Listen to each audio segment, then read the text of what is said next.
of the room and test it, yeah. Mm-hmm.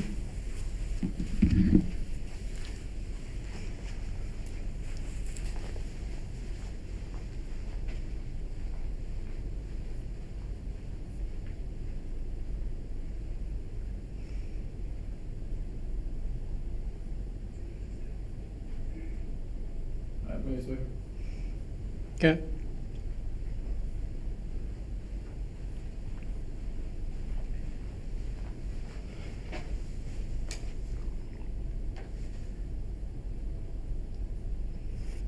All right.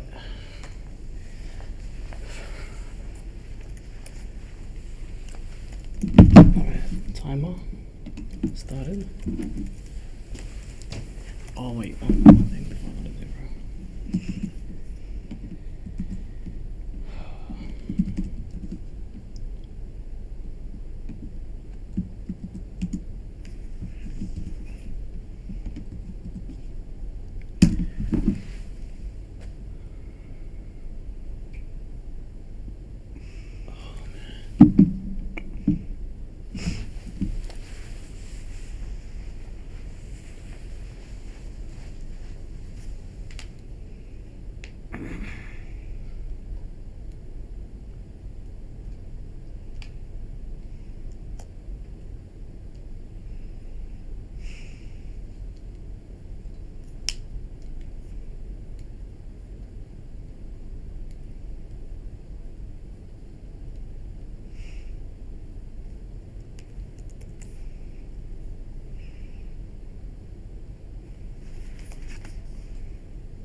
All right, you ready, bro? Mm-hmm. Okay. I think that's everything.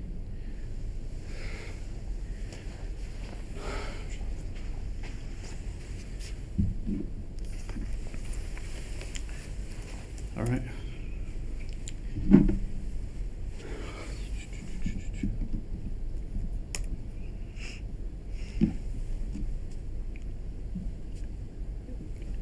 Oh, it's lagging. No, yeah, there's a bit of a lag. All right.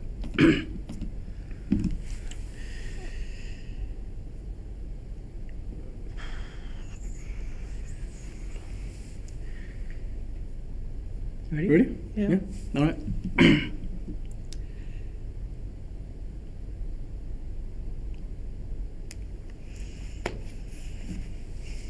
What? Ready? Yeah. All right. Assalamu alaikum wa rahmatullah. Bismillah ar-Rahman ar-Rahim. Alhamdulillah. والصلاة والسلام على سيدنا رسول الله وعلى آله وصحبه ومن والاه وتبع هدى ثم أما بعد.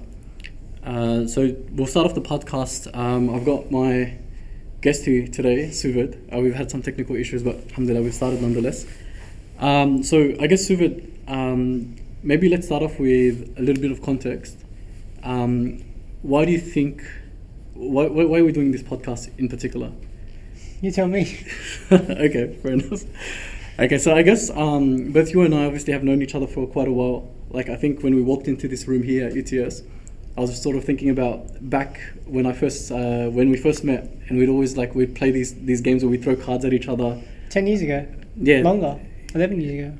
Exactly right. Subhanallah. And I think back then, I was just transitioning out of high school, and you've got broad ideas of like studying knowledge and what it means, and for most people, at the time, it was like you go to the local masjid, you attend a little lesson here and there, you watch a little bit of YouTube and stuff like that. You read a book from Dar es Salaam.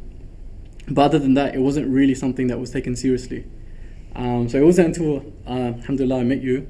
And I know a lot of brothers can testify for this as well, that that's sort of what inspired us or sparked something in us to sort of pursue knowledge further.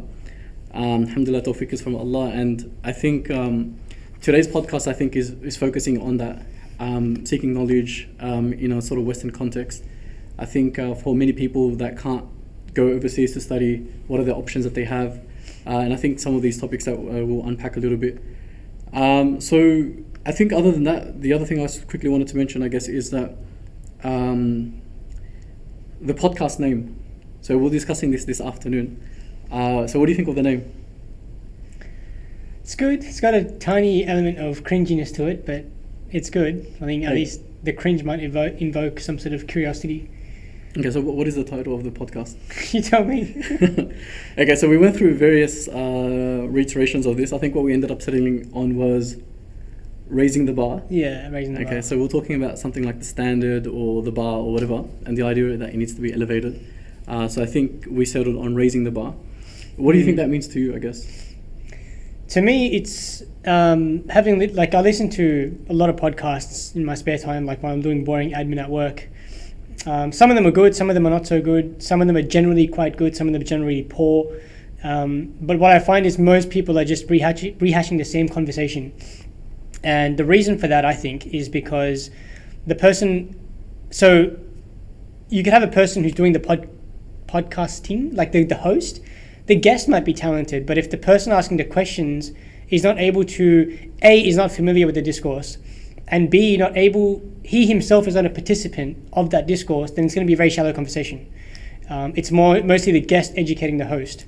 So I think in order to, let's say, raise the bar, and the podcasts here being a sample of where the bar is at in terms of Muslim intellectual discourse, then it's not that good. It's not that satisfying.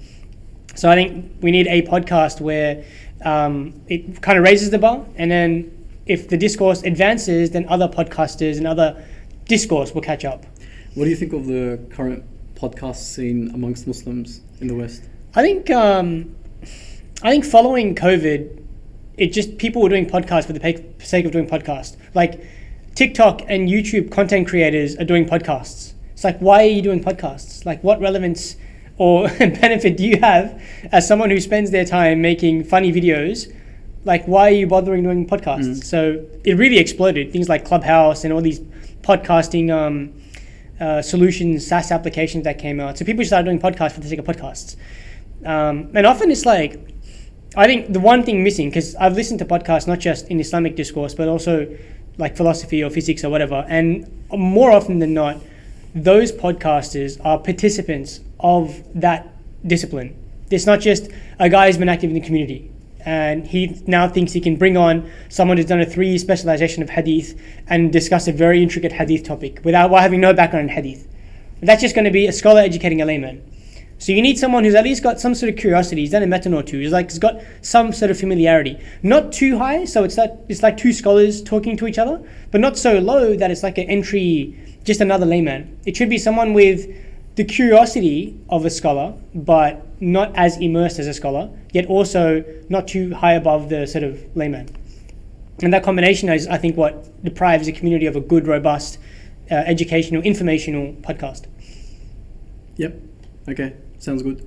So let's get into it, because I know from the survey that I did, a lot of people wanted the podcast to be less than an hour, and I know that you want to get out of here as soon as possible, and we could be kicked out at any moment as well. So there's a few variables for us to hurry up. But before that, I guess we'll start off with some rapid questions. I think one thing I'd want the listeners to sort of be conscious of is that Suved and I, we sort of planned a series of questions. And one of the things that I was mentioning on social media is that a podcast shouldn't be like off the cuff. They shouldn't be something like unscripted. The quality of the content would be higher if the guest knows what the questions are. And what was interesting in this regard was that when I posed the questions to you earlier today, and we're prepping for this, you mentioned to me that the questions were too low in terms of setting the bar. So already we're going to flip the questions and actually try to elevate the conversation a little bit. So nonetheless, we have to start off with some rapid questions. This is also because I think people will be praying at Isha at different times and maybe tuning in a little bit later. So as viewers sort of collect up. So let's go through these. Okay, so rapid questions. I'm going to give you a couple of options and you have to choose one. Okay? Okay. Obviously, there's merit to both sides of each argument, but I just want to see where you land. Okay, first one. Salafi or Sufi? Bit of both. Take the khair of everyone. Okay. This one's maybe a little bit easier. Hizbi, Ikhwani or Tablighi? Same. Take the khair out of everyone and leave the excesses. Okay. Madhabi or Ahl al-Hadith? Madhabi, obviously. Which madhab? Hanafi, obviously. For now? Okay, should zakat be distributed locally or globally? According to the ikhtilaf of your school, I'm of the opinion it should be global. Yeah. Okay. How about moon sighting? So should Ramadan and Eid be based on local sighting or global sighting? Global for me, although even in my school there's ikhtilaf, but again, according to the ikhtilaf of your school, as long as it's not calculation.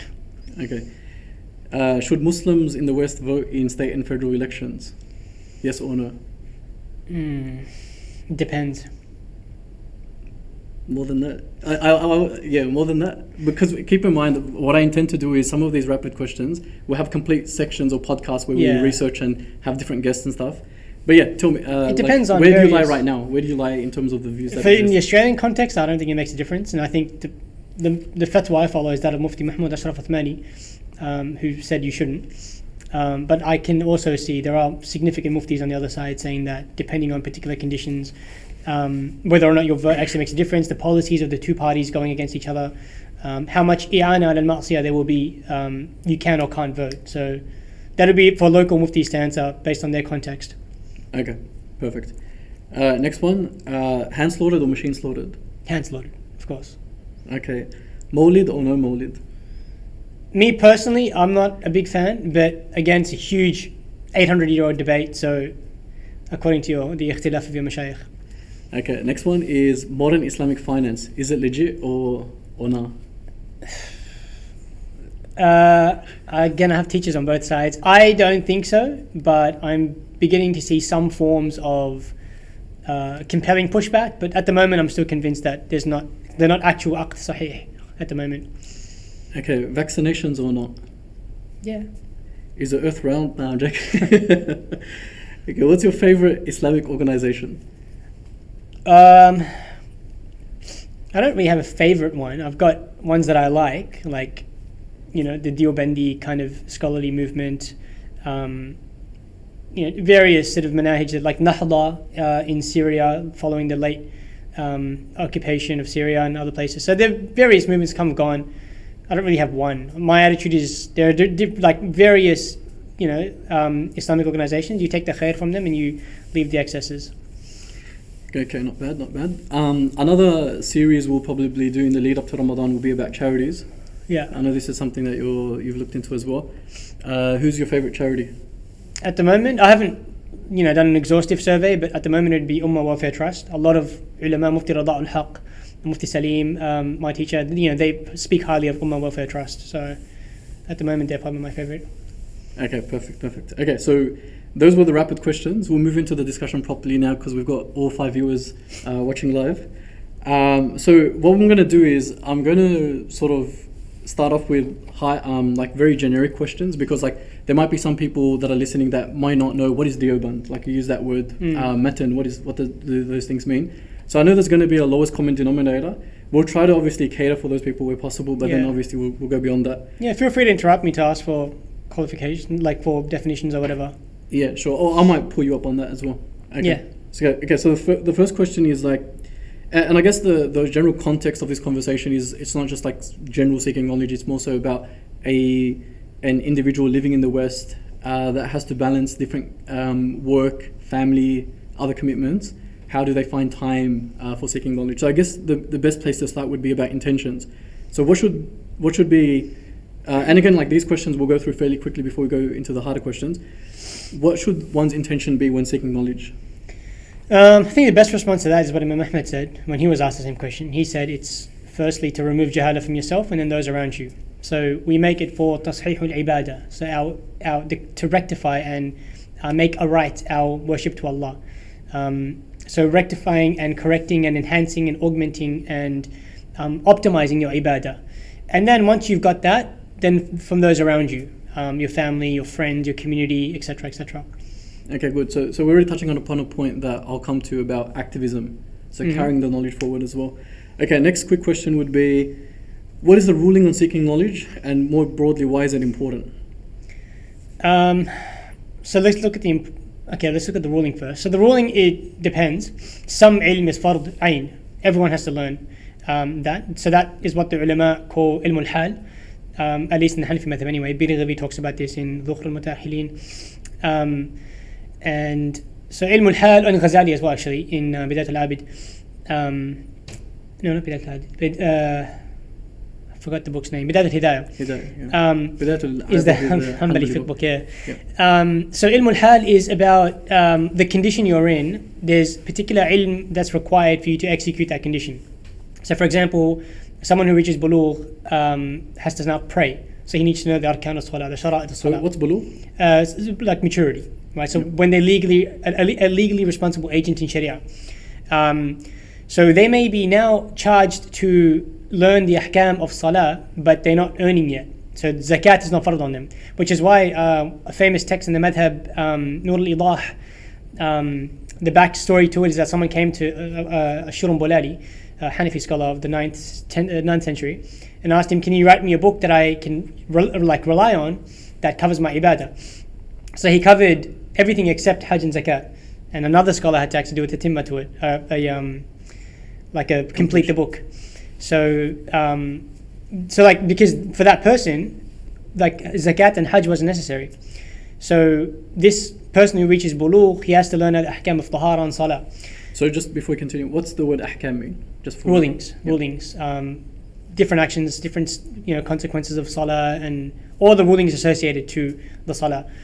So this person who is now charged with knowing how to pray, once he starts earning money and his wealth exceeds the nisab, which is the minimum threshold for zakat, now he must learn the ahkam of zakat, right? How much zakat he has to give, what is zakatable and what's not, right? And so the more parts and elements of your life, the more your hal, going back to that word, interacts with different spheres. So how would you define hal? The state, I guess, you're in. So if I'm, for example, working, now I need to know the rulings related to contracts somewhat. Or let's not say working. Let's say if I'm a businessman, right? What kind of partnerships can I enter into? What's a valid contract, what's not? Right? Which is why Umar ibn Khattab, he used to kick people out. He'd go into the marketplace and see who knew the ahkam of trading, who didn't, and someone didn't, he kicked them out. He'd say, go learn the rulings and come back, because you might fall into riba. So I guess that you've mentioned there's aspects of rulings that are contingent upon your own lifestyle. Yeah. What about from the perspective of beliefs that a Muslim should have? Yeah, so aqeedah is, you have to know what you believe in. That's also fard ayn. So there's a whole bunch of things that every Muslim needs to know, right? And then there's some things that some Muslims need to know, like a trader, someone who's doing business, right? Someone entering into partnership. So the beliefs would come under the category that every single Muslim needs to know. What's kufr, what's not. What do you have to believe in, what you don't have to believe in. Just to probe on that one, so would someone that lives in the modern world need to know responses to particular modern philosophies and ideologies that exist that didn't exist in classical some times? people would. I'd say that, so that falls under the fard kifaya component, which I think one of the questions later is coming on that. In general, people don't. Like, do you need to know how to respond to the continental tradition of philosophy and their various criticisms on the religion? Do you need to know how to respond to physicians, like physics professors on quantum mechanics? Only so for these types of people, only if you're plagued by a particular doubt, right? So you're actually affected by a doubt in quantum mechanics. Now you need to go and resolve that doubt. Do you think that the modern Muslim is plagued by doubts to do with things like modern atheism? Some of them are. So our mutual extensive experience in uni, some people come through and like the Tablighi background, they're fine. You can have the leading quantum mechanics professor talk to the guy for weeks and he won't budge, right? Because he's got that, I don't know what it is, that what the books of Kalam call the iman of the ajuz nishapur, like the elderly lady or elderly class that they don't care about the polemics. They're quite confident in their belief, right? But with other people, they're very curious type. We've met our fair share of those guys as well, that are constantly, their mind is curious, always looking into the determinism, what's going on there, and so for those people, there definitely would be. Okay. Yeah. Perfect. Let's move on. So you mentioned that there's some knowledge that is fard ayn, meaning individually obligatory. What other type of knowledge is obligatory? In terms of the fard sense? Yep. Just ilm al-hal. So your aqeedah. Well, what about from like a collective communal perspective? So fard kifaya, that is basically everything. So everyone, so as a community, as an ummah, everything that we need as a community needs to be, that includes even non-Islamic, not like un-Islamic sciences, right? So let's pause there for a second, because this was a question that I also received. Is there a difference between sacred sciences in Islam and non-sacred sciences? Yeah, for sure, of course. So do you think that a critique that's a secularization of knowledge, do you think that holds any water? No. View? And No. why not? Well, there's ilm shar'i, which is all the ahadith which speak about seeking knowledge. That's not referring to, if you go do a 6-year law degree, you're not a talib al-ilm, you're not an alim, you're not a faqih or a mufti or a mufassir, right? You're a tabib, or you're a lawyer or engineer or whatever. So all those ahadith that the fish and the earth makes dua for you when you climb the ranks of Jannah, that doesn't apply to people spending 8 years to go get a 200k salary in medicine, obviously. That refers to talabat al-ilm. And the reason why is because it's not an authentic hadith, but the meaning has been, it's musallam according to the ulama, that seeking ilm is fard ala kulli Muslim, upon every single Muslim. How would you define musallam? Agreed upon, as in most people agree to it. So that hadith that seeking knowledge is obligatory on every Muslim, does that now keep in mind, that's not a hadith, right? The hadith is da'if jiddan, but it's a sound idea, something that the ulama accept as an idea. Now if we take that, does that mean it's fard on every single Muslim to go do engineering and medicine and astrophysics and quantum mechanics? Obviously not, right? Mm-hmm. So there must be a difference. Mm-hmm. What's being spoken about there? When Rasulullah is commanded to ask to be increased in ilm, do we see him learning about engineering and philosophy and no? So there is a specific definition of ilm, which is. Can you give examples of what's a sacred science? Hadith, for example. Okay. Hadith, Quran, tajweed, fiqh, tafsir. These are ulum shar'i, ulum shar'iyya, and then there's like ulum ghair shar'iyya, which is medicine. And now that might be fard kifaya, so that's not to say that it's not rewarding, but there's a specific reward attached to ilm shar'i. And then there's a general reward, like you're fulfilling a fard kifaya, or if you go do physics to respond to, for example, atheist physicists, or you do philosophy to enhance the Muslim discourse in our response to atheists. These things can be rewarding as well. So rewarding does not mean, just because something's not ilm shar'i doesn't mean it's not rewarding. Will they also require an intention? Yeah, of course, 100%, yeah. So if the community needs doctors, because we don't have enough doctors, and someone goes to discharge the fard kifaya, according to Juwayni, a discharge of fard kifaya is more rewarding than the fard ayn. Right? Mm-hmm. Now that's not a popular opinion, but it's still an opinion. A strong opinion, actually. So if you're discharging a fard kifaya, then meaning a communal obligation, that you can be rewarded for that. But it's not. You're not a talib al-ilm. You're not a scholar. Mm-hmm. If you're a doctor, it doesn't mean you're alim. Mm-hmm. Yeah. And nor are they mutually exclusive as well, I guess. We have. You can, and that's what we're going to try to get to today as well. Yeah. Okay, moving on to the next question. Let's flip the coin. So we've talked a little bit about the importance. What are the dangers of ignorance? Well, what aren't the dangers of ignorance? So, Al-Dhahabi said that the greatest trial of the ummah that will put it into tribulation is jahala. Right? That's going to be the number one problem for the ummah, and we see that every day, and we see that in history, and we'll continue to see that. So, I guess the dangers of ignorance is that you don't know when you're encroaching the Sharia, and you don't know how significant that encroachment is. So not only do you know that you're doing something bad while thinking you're doing something good, but you don't even know how bad it is what you're doing, right? So, and we've seen many examples of that in our times. I was giving a talk to the MSA, some of the MSAs today, and I was giving an example. I think you might have been there as well. In one of the IEWs at Sumsa, when they were packing up the dawah stall, when the brothers and sisters are saying goodbye to each other, which you shouldn't be doing, they start hugging each other. I was definitely not there. Okay, well, I yeah. would have lost it. Yeah, so like we've seen those videos all over the internet of Muslims doing weird things. A lot of that, if not all of it, is due to jahala. People generally aren't evil, intrinsically evil. They're not disposed towards shar, towards bad things, right? It's just it usually arises because of ignorance. Mm-hmm. And so I think most problems we can think of are at least in part due to ignorance. So we live in an age of information. It's probably like the information age. Do you think that makes it difficult for people to understand what they need to prioritize because there's so many distractions out there? And also, when you're talking about when you're talking about fard kifaya, what are the particular areas in Australia or in the West that are neglected? That there's areas of ignorance that the community is not fulfilling sufficiently, in your opinion? Quite a few. I mean, people are aware of it and they're working on it, but I think there's still some work to be done. So I'd probably say two.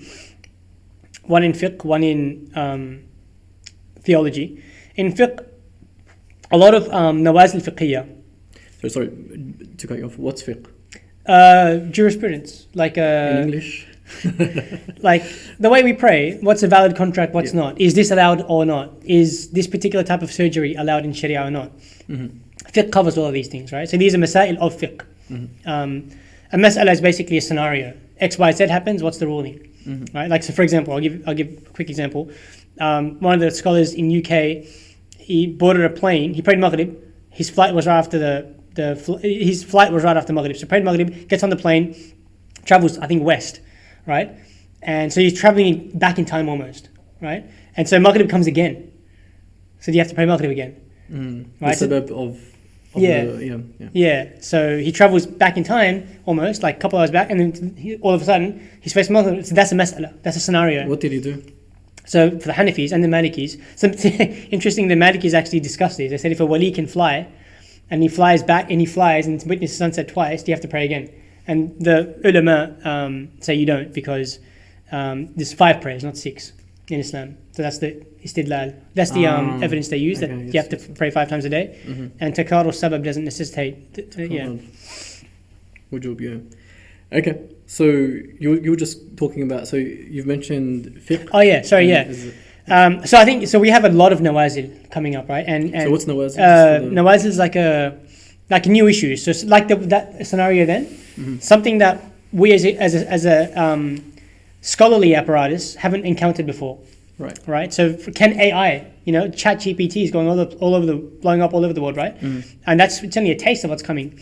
Can Chat GPT give fatwa? How much can we use Chat GPT? So these are nawazil fiqhiyya, new issues. Lab grown meat, is that jaiz to eat or not, right? So these are nawazil fiqhiyya. And I think our scholarly sort of discourse isn't quite on top of it yet, right? So we know the early fuqaha exhausted the nawazil of their times, and so they went into hypotheticals, and extremely, like the Maliki wali flying around the world, right?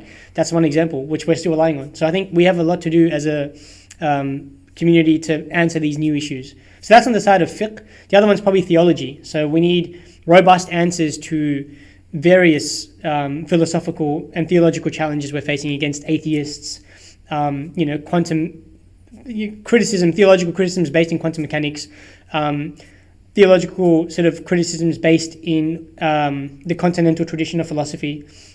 So we don't have a very rich scholarship contribution yet. I think we're getting there, but it's still some way to go. What do you think? So I know you mentioned some stuff coming from like New Age atheism in terms of physics and whatnot. What about ideological challenges to Islam in terms of social justice and those sort of things? Yeah, I mean that's definitely a big part of the project as well. Obviously we're a minority community living in a climate which is not accustomed or attuned to Islam. It's grounded in a different tradition, and so it's hard to, we're kind of stuck between a rock and a hard place. We're let's say immersed in an environment of shirk and shirki ideology. And naturally, just watch it. Hopefully everyone knows that one. Yeah. So there are Muslims obviously that aren't grounded in Sharia, that haven't studied their Sharia, that often get confused between the two, or they often conflate one idea to another. Or one idea seeps into the other for them. So we don't have a critique of a good, robust analysis of what feminism is, and then the critique of feminism. Right? We don't have that. Even the feminists that are Muslim, that self-proclaimed feminists, their own discourse is rubbish in terms of their own understanding of feminism is right, from what I've seen. So even both sides of the debate, completely rubbish. Both the critique and the one trying to insert it into Islam, they're both rubbish. And so, we've got a long way to go, I think, in that particular arena. Okay, clear. I think just building upon something that you mentioned, so you were talking about how depending on one's condition, that's what knowledge they have to seek. There's a question: does everyone need to be a scholar? No, of course not. Not everyone needs to be a scholar. Everyone should have access to a scholar. Okay. Like what I'm trying to get here at here is that I guess because the bar, like going back to the topic or the title of the podcast, because the bar is so low, like sometimes people think that like if you're doing a little bit of Quran and Arabic and learning you're doing a 2-year course at the UMA or MIA or something like that, you're now a student of knowledge. Whereas I think when you do those courses, obviously very rewarding and encourage everyone to do them, but those are things that are just getting you up to where you have to be for your obligations. So what is like, so I guess what I'm trying to say is that when people think of a student of knowledge, we put them on a pedestal which is where the layman should be, or the layperson should be, and where the student of knowledge is actually is much higher bar, and where the scholars are is a much higher bar. So what do you think about that? Because I sometimes think that people think, I don't need to go and learn this stuff. It's fine, I learned whatever my parents taught me, or a little bit of YouTube and sealed nectar here and there. What do you think about that? Like, what I'm trying to get at is, to what extent does everyone need to study? And what does that look like? So that knowledge that you mentioned that has to cover your basis, how long would that take? How many books would you need to do? What's the actual first level that you need to complete? So what everyone needs to do is the fardain, like we talked about, the ilm al-hal. That everyone needs to do. How long does that take? Like for the Hanafi madhab, if you do a book called Maraqib Sa'adat by Shurun Bolari, that covers it. Each madhab will have their own. Theoretically, you could do it in a week, right? But realistically, probably not. But that's not where you should stop. That's like your ibadah, the thing your whole life is supposed to be around, is just valid. Like that's like because I'll start getting into some critiques that you and I maybe sometimes hear. One of the critiques I get is, why are you doing another book of fiqh? Like you've already done it multiple times or whatever. Why do you need to know the sunan of prayer in more detail? And people see it as like a waste of time. Yeah. And what do you think about people that say that? Or like, why are you doing another matan in hadith? Like, having you already exhausted it, isn't it a law of diminishing returns? You're probably going to like learn 1 or 2 things new. Why the heck are you wasting your time with that stuff? Is not what I'm saying, but what I've heard. Yeah. I mean, that, if we spent the next 2 hours on that, it wouldn't do it justice. So I think you can only make that criticism if there's fundamental gaps in what you think the role of your life is today, right? Like, if you take the idea that Jahannam is a real consequence and Jannah is a real reward, if you take these ideas seriously, that question is not a good question, right? Like, you can spend 4 years at uni, you can spend having experience in the corporate sector, like how committed people are to learning. You can spend 8 hours a day, you can spend 40 hours working, but you can't spend 2 hours a week on a matan, which determines your eternal Jannah or a substantial time in Jahannam. Like, if you take these 2 things as real consequences, that question makes no sense. And I think that's usually where the problem is. They're not taking these things seriously. They're not taking that scenario seriously. Because so I'd say go on khuruj, come back, and then we'll have the same conversation. How many days? 40. I should have made that one of the questions. 40 days or 4 months. Yeah, but see, so like the irony I find with a lot of people that ask these questions is that they'll be going so hard in one aspect of life, and so they lose all perspective from that respect. So how about the critique that a lot of the stuff that we study in classical books is no longer relevant? Why are you studying about the different types of wells and if a cat drinks this water and all this other stuff? Yeah, so same thing. I think that criticism can only be made by an extreme position of jahl, of ignorance, right? And that sounds provocative, but it's not, because the well scenario, I'll come back to the well example because it's a very, very good example. But the reason why is because they don't understand how fiqh is written, right? How masail are written. So this will vary from madhab to madhab, but the masail are just a scenario to express an underlying cause, right? So the early Hanafis defined fiqh as, the later Hanafis have a very specific Shafi'i-esque definition, but the early Hanafis defined fiqh as ma ulliqa bihi al-ahkam, that which underlies the ahkam of fiqh, right? So there's the ruling, salah is fard, tahara is this, that, blah, like all the arkan. There's something that underlies all that. The abstract phenomena that underlies these rulings is universal. That's what you need to know, right? So Imam Ghazali, he's got a very famous saying that if the faqih doesn't talk about a mas'ala he's never spoken about before, the same way he can discuss a mas'ala he has heard about before, he's not a faqih. Meaning, Oh wow.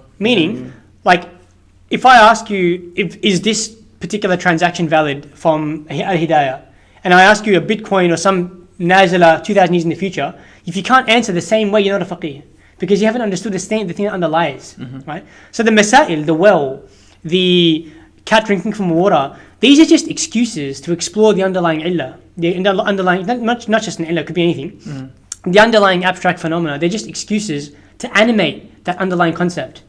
So that, it doesn't matter what that is, right? It's just to give tasweer, a scenario to explore that phenomena, right? So going back to the well example, I think that's a really good example because it really exposes the ignorance of people that make that criticism.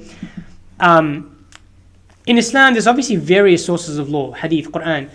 The place that explores the idea of hujjiyya aqwali sahaba, the proof of what is the domain of the opinions of Sahaba, and it's the evidentiality of it, how much you can draw evidence. The best place that's explored is the chapter of wells, because there's no hadith on the topic. It's all Abu Sa'id al-Khudri's fatwa versus Ibn Mas'ud versus Ibn Abbas. And so like that phenomena is teased out in that particular chapter the best. So it's not about the well. Like, who cares if a chicken fell in a well? That's not the point. The point is, how do we explore the parameters of when we can take the qawl of sahabi as a proof, when not? What do we do when two fatwa of sahaba contradict? You're not going to know that anywhere else. So, see, the same people that make that criticism are the same people that jump up and down all day saying, oh, we don't have modern answers and this, that. But you're not going to get those modern answers until you study that chapter in detail, right? Because what you need to answer those questions is found in those masail. And I don't know how the Hanbali method works, but the Hanafis, our fuqaha have a tradition of, they don't just give you like the underlying cause behind the ahkam right in the beginning, right? They scatter it. It's like sprinkled all across the books of fiqh, because they don't want lazy students. So you want to learn all the ilal behind the fiqh, or the legal causes, study this matter inside out, back to front. Right? You have to study chapter of slavery, you have to study chapter of inheritance, everything. And then you get the whole corpus, and now you can go answering questions. Yeah, like to be honest, like in my own experience, that really resonates with me, because it's not until you do, because most courses here in the West will teach you like your purification, your prayer, maybe your zakat and fasting, etc. But very rarely will they teach you all the rulings in terms of like punishments and expiations and witnesses and all these other things that are like later down in the books and stuff like that. You're only like the true appreciation of Islam comes through actually understanding its law in its entirety. And when you see it when you read the book from beginning to end, it's like, yes, like this is the true religion. And the fact that the things that's underlying that is complex but coherent is a very beautiful thing to experience. Exactly. And I think like the Dunning-Kruger diagram, so like when you start studying something, you become very confident in what you think you know. But then the more that you study, very quickly you realize you know nothing. And then it's a very slow, gradual phase of actually acquiring the confidence to be able to even speak about something. So I think a lot of the people are speaking on that Mount Stupidity, or whatever it's called in the Dunning-Kruger, where they don't just enough to be dangerous, but they don't know the underlying reasons for these things. And obviously, if you're seeing it from that position, where you've just seen the surface level, and you haven't seen what's underneath, that's what leads to, I think, some of these discussions that people have. What's amazing about the Sharia is that, and for me personally, one of the things that convinced me, amongst many other things, but one of the things that convinced me that Islam is the true religion is fiqh. Because each chapter, like if you study philosophy, right, you look at political philosophy, there's like a consistent logic in economics, in politics, in consciousness. There's like a consistent logic. In Sharia, the logic changes. Islam becomes really realist in the fiqh of jihad and siyar, right? It becomes really like soft and gentle in, for example, other abwab. So the logic is changing. And the logic matches what that bab of fiqh is trying to do. Right? In mu'amalat, for example, it's really, really, really hostile to uncertainty. It's really hostile to things that create disparity between the rich and the poor. Right? But in politics, it's really flexible. So like, it's really like, it's very... Because this is another critique some of us more trad guys get, is how come you guys are so strict when it comes to particular issues? So you guys are very strict when it comes to gender interactions or what women are or not doing or what men are doing or not doing. Yet, when it comes to finances or the way that you conduct yourself politically or these particular things, why is it that you are a little bit more laxed? So this was something I was talking to you about earlier this week. So do you want to just... So we're not strict or lax. It's not up to us, right? The scenario, the question assumes that it is up to us. We are deciding, it's Tuesday. I'm going to be relaxed on ahkam of politics. Oh, it's Wednesday. Okay, let's be strict again, right? It's not us sitting there in a boardroom making a decision. The fiqh is we're just don't shoot the messenger, right? We're just following the ahkam. So in some things, the Sharia will be lax. In mu'amalat, it's not lax. There's obviously a lot of rules. It's perhaps one of the most difficult chapters of fiqh, but there's an inherent laxity, right? The parameters of what's allowed and disallowed are slightly more lax than, for example, what you might tolerate in Hajj, right? Or in Salah. Like, this type of mistake in your qira'ah breaks the prayer. This doesn't, right? And this thing is a jinayah in Hajj. This isn't, right? So the bab of fiqh will tell you, and that is hikam that Allah, wisdoms that Allah imbued into that chapter of fiqh, and we're just studying it and applying it. So the person who's not studying might think, oh, hang on, that's contradictory. You just allowed, and if you're an amateur in fiqh can look contradictory to you because you're looking at the surface. You're not looking at the underlying things that get giving rise to. Or worse still, I sometimes think that people take some ahkam and then reverse engineer particular underlying principles. Yeah. So, for example, I feel that in particular issues, people assume that Islam is more charitable to one gender than the other, or vice versa. Yeah. So they sort of have reverse engineered their own underlying principles, which are alien to Islam, and which are typically influenced by Western thought. Yeah, exactly. So fiqh is an extremely complex, extremely subtle, extremely intricate system, and you're only gonna your assumptions and your judgments are only going to be sound once you're an actual practitioner of fiqh. And so I think beyond that, it's just people commenting on fiqh without an actual experience in the subject, and so they're going to have all sorts of arbitrary assumptions about what's actually happening here.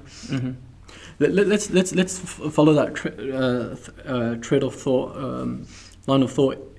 Another critique that scholars or ulama get is that how come they do well financially, or how come they profit off the religion, or how come this scholar was caught doing this, and all those other sort of controversies that the masses get engaged in to sort of dismiss the scholarly class, etc. So what are your thoughts on that? Because we've obviously discussed this before as well. It's linked to knowledge, because obviously a prerequisite of seeking knowledge is also adab. So obviously like a part of the discussion that we've skipped is stuff around, okay, how does the student adorn himself with etiquettes befitting a student? How does the teacher treat students, and all these other things? And these are books that you study at the beginning, and you study them ongoingly. But the idea is that this is like a core beginning part of seeking knowledge, having manners with your teachers. Where do you think the community lays, or where would you position the community in terms of its relationship to having ikram and having like etiquettes with scholars and all these other things that a religion like requires? So let's deal with the first part first. No one is saying scholars are infallible, right?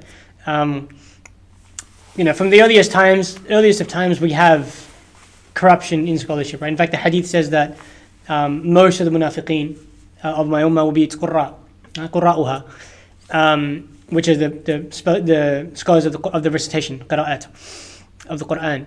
So, to some extent, we've actually been foretold about this problem through the hadith. So no one is saying scholars are infallible, right? But the beauty about Islam and the beauty of scholarship is that, unlike other religions, we're not subject to the excesses of our scholarship, of our apparatus of scholarship, right? Because we have a tradition we've inherited, and we have a clear definition of what that tradition actually is. So we can identify these excesses. So if a scholar is caught doing XYZ, we know XYZ contradicts the Sharia, and we have protocols by how to reprimand him. Either he's demoted from his position, there are processes by which he can reform himself, etc., etc. So sure, scholars are, I mean, it doesn't happen. I think it's very bloated, the statistics. I think vast majority of people, like I probably come across a case maybe once a year, and I come across hundreds of scholars throughout the year, right? As in like YouTube or whatever, like through your past your radar, there's hundreds of scholars, right? Yasir Qadi lecture, Hamza Yusuf, this, that, your own teachers, and so for one in like hundreds, that's pretty good. As a statistic, and I think some of those cases aren't even legit anyway. Yeah, so there's an assumption here of guilt as well. So a lot of the time, the judge, jury, and executioner is the community online. So they haven't really tested both sides. They haven't got witnesses to swear on the Quran or to take an oath by Allah or anything of that sort. But rather, it's sort of like there's this assumption of guilt. That some person's made an allegation against the sheikh must be guilty because all the scholars are, and we'll come to this topic as well, the idea that traditional people are sort of on the deal, on the down low, very evil people. So they have very fetishized views of particular things, they're sort of morally corrupt, and they have this fake facade of righteousness. So it's all intertwined, if that makes sense. And obviously, if we had more time, we'd go into a lot more detail about this stuff. But what do you think about the idea that, in our community, whenever you see a scandal or something like that, where a scholar or a sheikh is involved, the assumption is the sheikh is wrong? I mean, it's pretty superficial. So obviously, if we applied the rules of Babu Shahada, none of that would, if people it's like a non-issue almost. You want to do this thing properly, go get the right evidence, go get the relevant people involved. Not everyone should be involved. Sort it out, and then fellow scholars can determine the outcome. And the asl is that if someone's adil, if someone is upright, he's palpably observes the Sharia, then you should maintain your husn al-dhan. Exactly right. You shouldn't approach them So you see a sheikh leading the prayer for hours, and then someone that you don't know, a faceless person, comes and makes an accusation against them. Yeah. Your knee-jerk reaction shouldn't be to accept whatever the person has said. Yeah. And all these other things. It doesn't mean you can't be. We're not saying be naive. Yes. We're saying that and there's no possibility that there's guilt. Yeah. And all these other things. Yeah. It's just be mature, be calm, be confident that there are processes in place to resolve these kinds of things. And then let those processes take place. Don't be predisposed to one outcome, either of suspicion or of... Because the other thing is true as well. If you're someone who you're partisan to is accused, then it doesn't matter how serious the charge is, you'll never accept it, right? So that shouldn't be the case either, right? So it's about striking a balance, being mature, being calm, and most importantly, your loyalty should be to the tradition, to the turath, right? Our tradition that we've inherited, because that is the judge that has stood the test of time. And whoever conforms to that, we are loyal to them. And whoever transgresses or exceeds that, then we deal with them accordingly. That's right. Good. So I guess just coming back to some practical questions. So obviously, were you born here? Yeah, I think so. Okay. So you were born here, and you're from a subcontinental background, even though you claim to be Syrian. So Arabic was not your first language. No. What was the process of learning Arabic, and how essential is it to excelling in Islamic studies? If by excelling you mean scholarship, then it's obviously integral. There is no scholarship without Arabic. And I think not just adequate Arabic, but if you really want to be a good scholar, you have to have actually native fluency, which takes probably close to a decade, right? So it's an ongoing journey. But it doesn't mean that there's a particular point where your learning switches from English to Arabic. Right, so you should be very focused on Arabic up until you get to that point, and then you build it up naturally from there.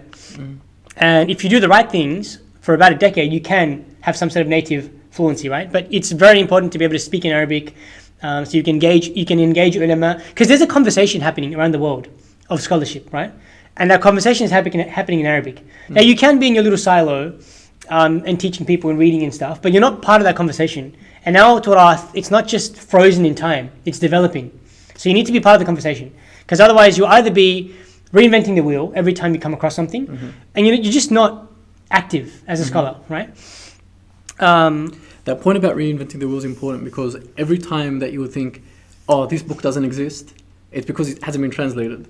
Yeah. And there's many instances where you sit down and you're like, oh, I'm going to crack out the first book in this issue and go into so many details, and then like halfway through you find someone that's already done it. Yeah. It's pretty interesting that like the corpus of Islam is so vast.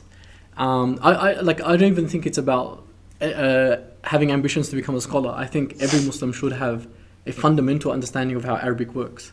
I think usually what I'm trying to say is that usually Arabic is put as like a optional extra. Yeah, it's only something for the ulama. I think it's difficult. I won't sell it. I'll undersell it. It's a difficult journey. It requires a lot of discipline, a lot of commitment.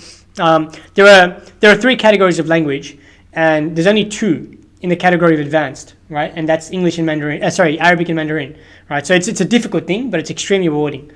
And it'll change your Islam. And like I said, if we take the idea that Jahannam is a real threat and Jannah is a real reward, if we take these things seriously, and we look at people spending time in gyms or sports or hobbies or work, if people can't spare an hour or 2 a week for the Quran, or for Arabic, then it doesn't have to be Arabic, but you're missing out. Not being able to taste the mu'jiz of the Quran. What's mu'jiz? Miracle of the Quran, or even like its sweetness, right? Or the sweetness of hadith, or our amazing tradition we've inherited. Then, like I said, it's not. You don't have to do it. Not everyone has to do it, but I think it's very rewarding, especially sort of in a busy life that we have today. Make time. And I think it's also like it's also like depending on which cultural background you come from. Like if you come from a subcontinental background, when you tell people, oh, you're learning Arabic, or you've achieved certain milestones in learning Arabic, everyone's like, wow, this guy's like a wali or something. So I think we need to normalize the discussion as well. It's not an exceptional thing to learn Arabic. It's not an exceptional thing to be well versed in the Quran or these other things. We just need to, again, raise the bar so that everyone can sort of lift together. Next practical question is that given that there's countless online options of studying Islam, and there's every person having the title of Shaykh or Imam or Mufti or these other titles, how do you know who to listen to and who to study from? That's hard, because it wasn't going to be an easy conversation. In the past we used to have guilds of scholars. We used to have Qudat, Shuyukh al-Islam, certified sort of muftis that so they would regulate the parameters of these things, right? But we don't have that anymore, so it's a free-for-all. So we have people that spend some years in a madrasa, skirt through their exams, come past, and they're celebrated as grand mashayikh, and they end up leading people astray. And we have really good scholars that put in a lot of hard work, ignored, right? Because they can't speak well, they're not good orators, right? But their substance, their quality, they can't speak well because they've been studying 14 hours a day for 6 years, right? So people gravitate to the wrong people, and we have no way of policing the parameters of who it is we should celebrate and who we should avoid, and who we should say, look, go back and study more and then come back. What advice would you give to people to be able to discern between the different options that are out there? Like what I'm trying to say there is that you'll see someone and they'll flex the fact that they've studied for this many years or they've got these things, but the stuff that they say is highly questionable. So how do you balance between that? Well, the first thing is, the glaring problem is that it takes knowledge to recognize knowledge, right? So there's a poet, pre-Islamic poet, he says that only the people of knowledge, the one who recognize fadl, the ones who possess it themselves, right? So they're the ones. So it takes knowledge to recognize knowledge. Nonetheless, not everyone can become a scholar overnight, nor that they need to. Because it sounds like a circular. Yeah. There needs to be a circuit breaker, or. Yeah. So there are like the idea of a qualification is a fairly standard one, and there are famous madaris and jamiat and ma'ahid around the world, right? So what do those words mean? Like institutions of learning, yep. Right? So like Azhar, Medina, Deoband, the various like these institutions around the world. Likewise, there are famous scholars around the world that everyone knows about, right? Mufti Taqi Uthmani in Pakistan, all sorts of different ulama. So one is institution, like the same way. How do you know a good lawyer? How do you know a good doctor? These are industries better policed because we live in. Yep. Yeah. So I guess you'd get shut down if you're. Yeah, you get sued, etc. Whereas no such mechanism exists to filter out the unqualified in our times for us. So, one is get peer review. Peer review is a very powerful system. If you're not sure about something, go take it to another scholar. If you see a fatwa, take it to, and you're like, that sounds a bit weird, or I'm not sure about these guy's qualifications, take it to another scholar, get it peer reviewed. Everyone knows someone involved in ilm. It doesn't have to be a scholar, it could be a student, but within 2-3 degrees of separation, we can have someone who they can ask about ilm. Especially now, like in the Western world, online, it's all over the place, right? All these fatwa websites by reliable muftis, Sheikh Faraz Rabbani, Mufti Ibrahim Desai's Ask Imam, very numerous WhatsApp groups now, right? All these different WhatsApp groups run by muftis that are answering fatwa and questions. So within 1 or 2 degrees of separation, you can access these people and you can get them to peer review each other. Just 2 quick questions off the back of that answer. So you mentioned popularity. Is popularity on social media or on YouTube a measurement for someone's correctness? No, of course not. Okay. Obviously not. Yeah. Do you want to just clarify that? Just popularity, like what is popularity? Like it just means you got 1 million subscribers on YouTube. Like how is that? What does that mean, right? The most profound scholars I know, very few people know about them. So if you have a scholar that's got like cutting edge research into some very specific topic of fiqh, like why would your average 9-to-5 sort of Muslim care about that? It's going to be ulama, very specific class of ulama following these ulama. These guys might have millions of followers because they're speaking about all the generic stuff that people like. So popularity just means exposure, and exposure is arbitrary. It's not built on, it's not like, okay, to go from 500,000 followers to 1 million followers, you have to have these many more ijazat, right? It just means the net you've casted is wider. So let's come to that point as well. That was going to lead off the other question as well. So there's a lot of people now that are studying online and they're getting ijazat and various forms of certification to recognize the fact that they've completed a short course or a dawra or intensive course or all of these other things. Do you think that, like, what do you think about that? Because there's a critique that knowledge should be done in person, at the feet of the scholars and all these other things. Do you think that the disruption that's occurred with online learning is a good one, or do you think that there's some danger to it? The origin should always be in person, because ilm isn't just, it's the same reason we mentioned ChatGPT earlier. The reason why we can't take fatwa from them is because there's a spiritual component. It's not just, we care about where our knowledge comes from. It's not just about the ilm itself is not the point itself. It's also the person transmitting. So the origin should be go find a reliable scholar that studied at the feet with the kibar. Like ideally, if you want to seek knowledge, you pack up, remove yourself from your environment, go to Turkey, go to somewhere, find like a seasoned senior, 40, 50 years he's been teaching and studying and reading and writing, a well-known scholar with multiple books. Sit at his feet, sit with him for a decade, right, and let him nurture you and fill you as a student, and then you come back. That's the ideal, right? And anyone who's serious about knowledge should have tried to do that, right? Pick up, remove yourself from your environment, no friends, no nothing, right? Go to Turkey, for example, and you study with the kibar, with the senior scholars there, and you're just focused on ilm. If you can't do that, people like us, for example, where you've got people dependent on us or we're working or things like that, then online's a good mechanism. Now, the ease with which qualifications can be sought exists both online and in person.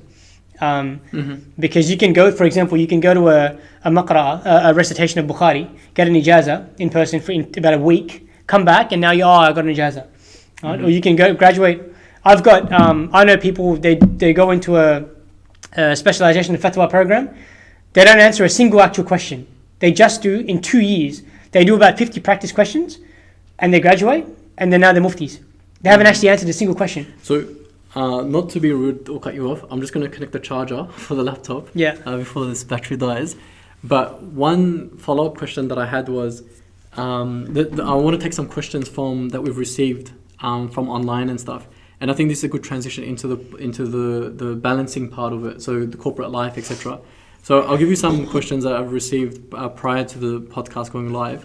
So the first one is, I used to seek knowledge full-time. However, due to full-time work, My seeking of knowledge was slowly decreasing until it stopped a few years ago.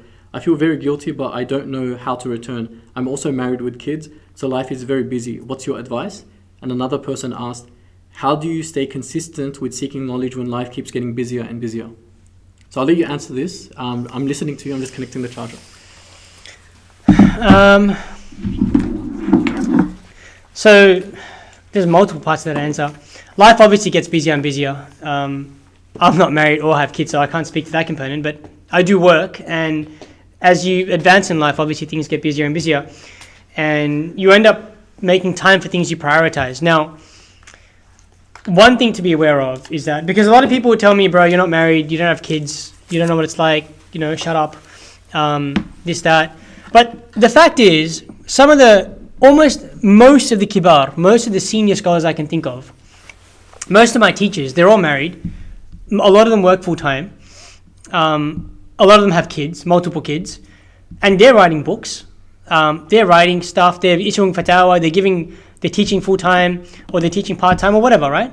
Even in our tradition, like whenever you see something as a scholar on the pattern of fa'al, like khattab, khassaf, jassas, al-baqilani, quduri. At least according to one opinion, quduri is a pot maker. He's one of our most famous imams in Hanafi madhab. So Tahan, right, Hayyan, these are people that had a craft. They were involved in stuff, in things in life. So I think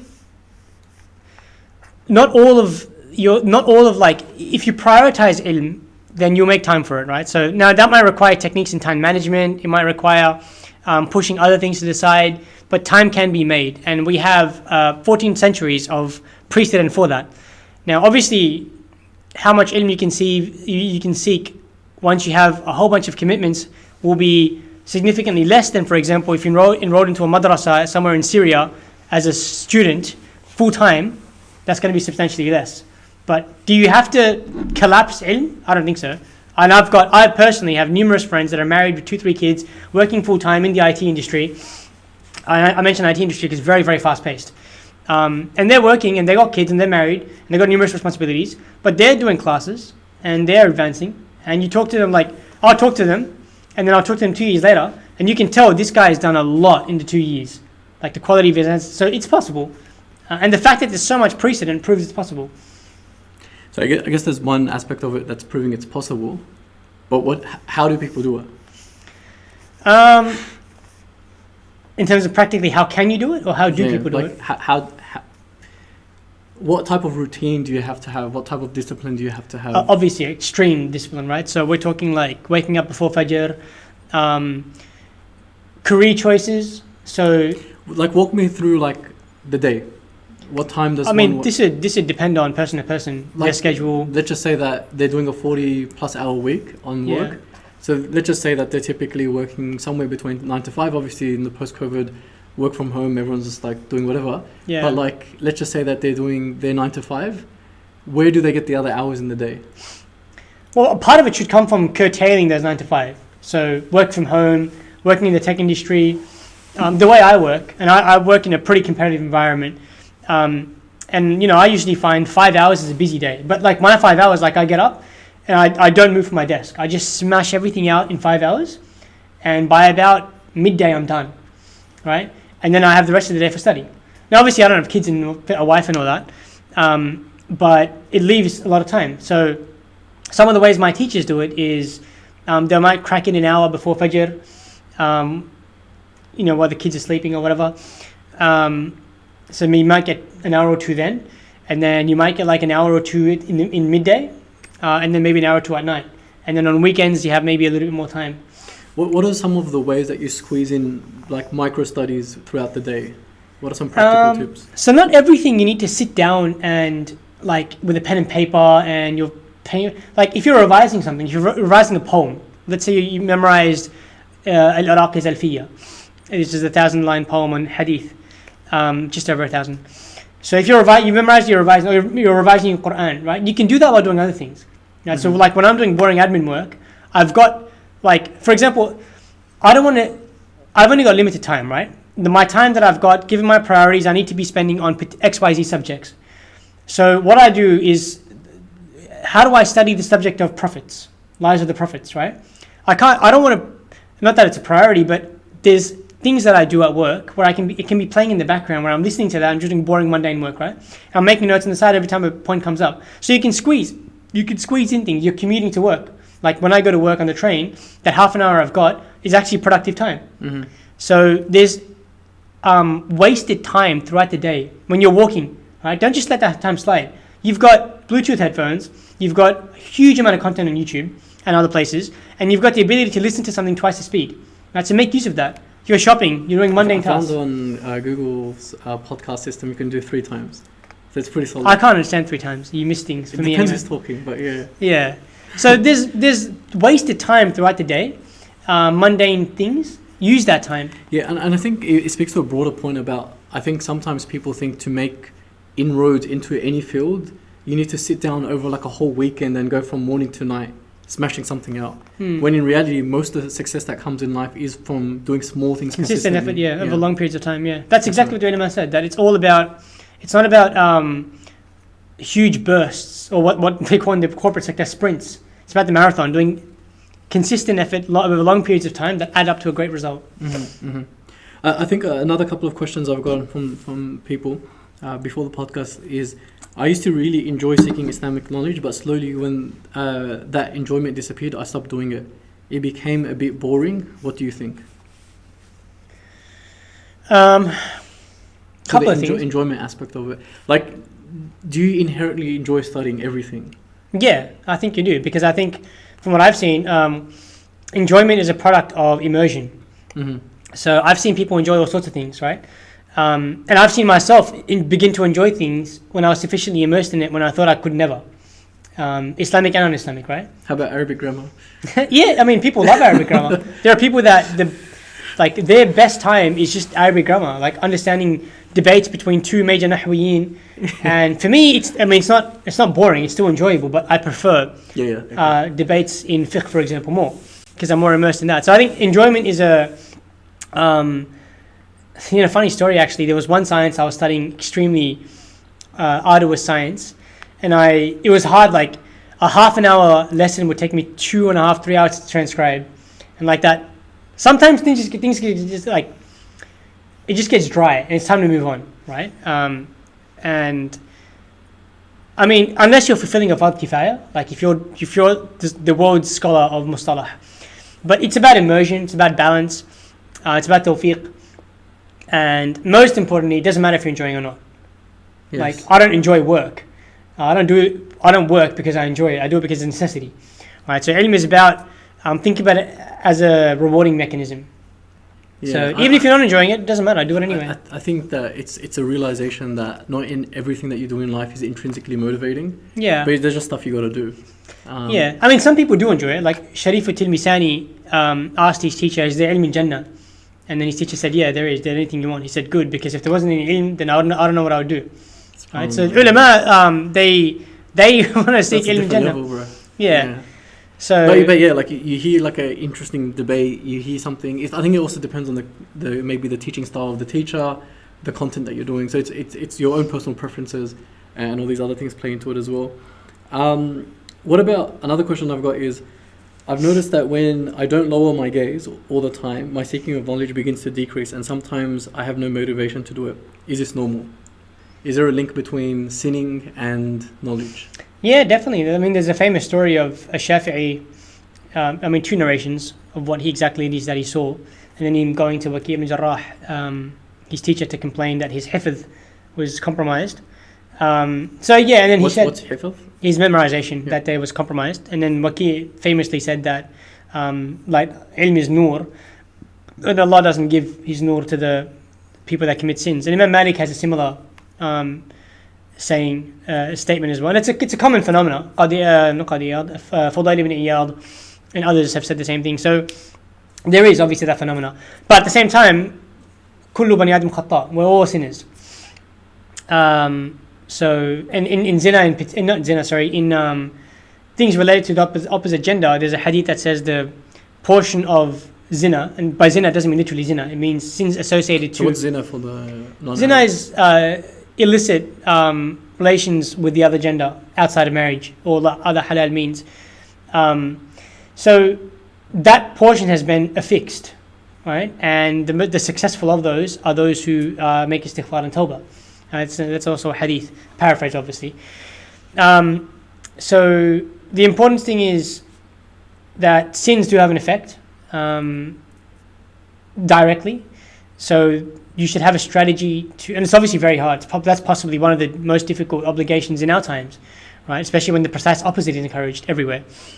So have a strategy to lower your gaze. Have a strategy to minimize the times in which, like for example, if you can catch the train at a less busy time than at a more busy, do that. If you can work at a part of your office which is less busy, do that. Right? If you can minimize the opportunities. I remember even at university, if you're moving between buildings, don't do it at the hour change. Yeah, exactly. Those small things have a huge impact in decreasing the probability of seeing something you shouldn't see or and being able to avoid it, especially in summertime, lowering your gaze is potentially more sinful than just looking straight up.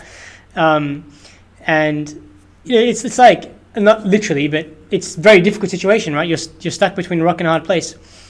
So minimize those instances. Don't invite challenge. Don't try to take on fitan, right? 9 times out of 10 you'll probably lose. The good believer is a careful believer who doesn't underestimate the threat because he realizes the threat is real. So there's practical steps, there's spiritual steps. Like I know one sheikh was talking about the 2 rak'ah solution, where the mas'ala, the scenario was that there was a person working at a hotel.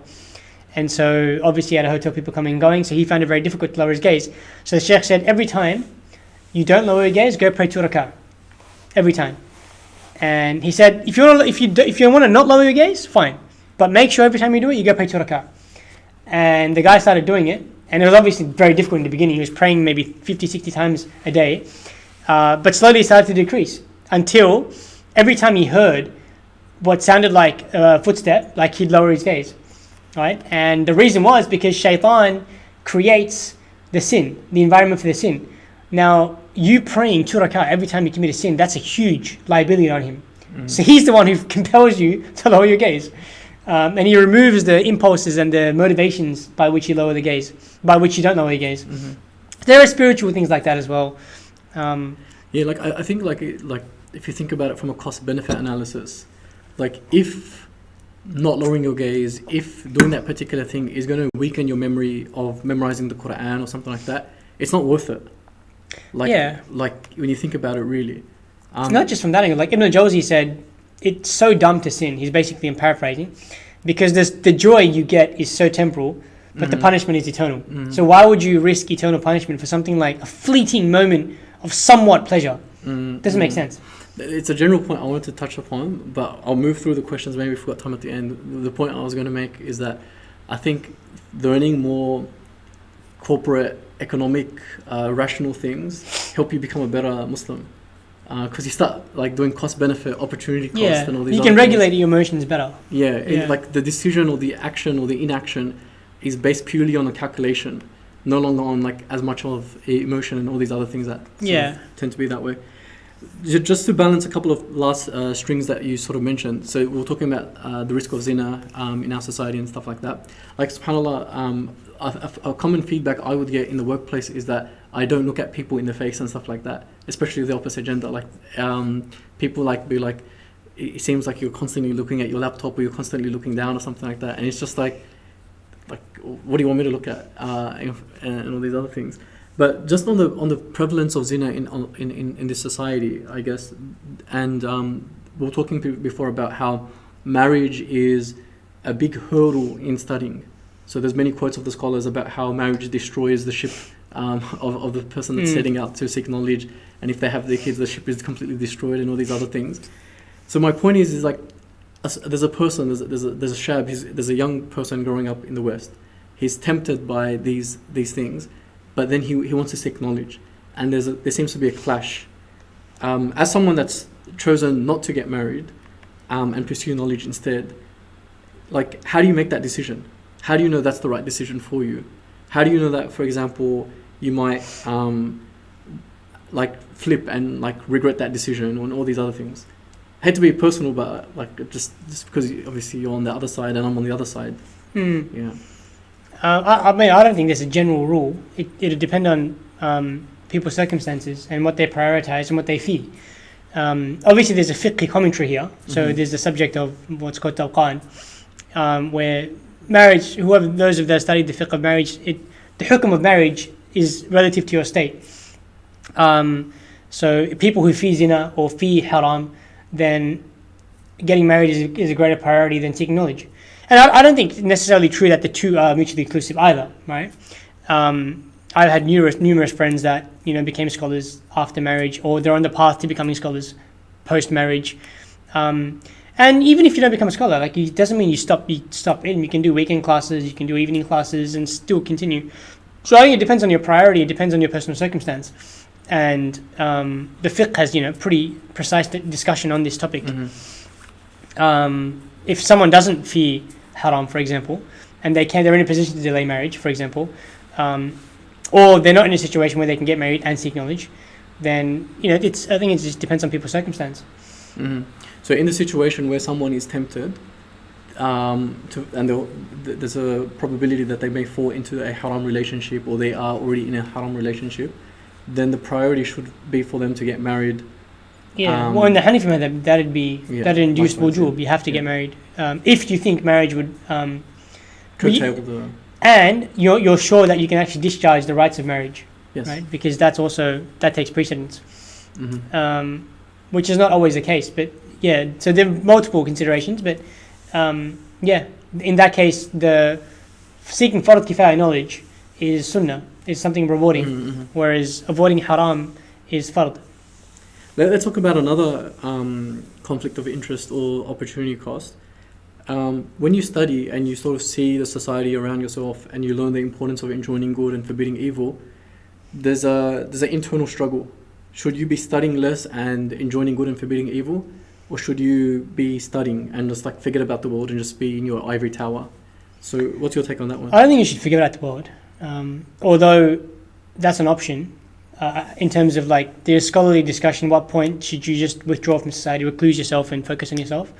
But most scholars, even those who say that it is jaiz, it's possible, it's permissible, concede that it's better to stay immersed in society, doing on the condition that you can protect yourself, right? That you won't be swept away in the fitna as well. So it's usually provided you're confident you can protect yourself from the fitan and you won't be affected, it's a superior choice to stay immersed and get your hands dirty. Just on that point, so you mentioned that it's permissible, so the word you use jaiz. What about the critique of people that say, what's with these scholars that just like they just stick to the ivory tower and they don't do anything for society? Is knowledge intrinsically beneficial, or is it what a lot of people say is that knowledge is only beneficial if you're actually disseminating it to others?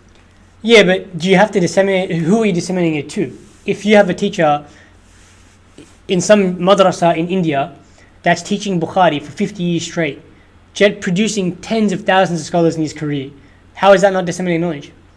So I can train the layman, or I can train the person that trains the layman.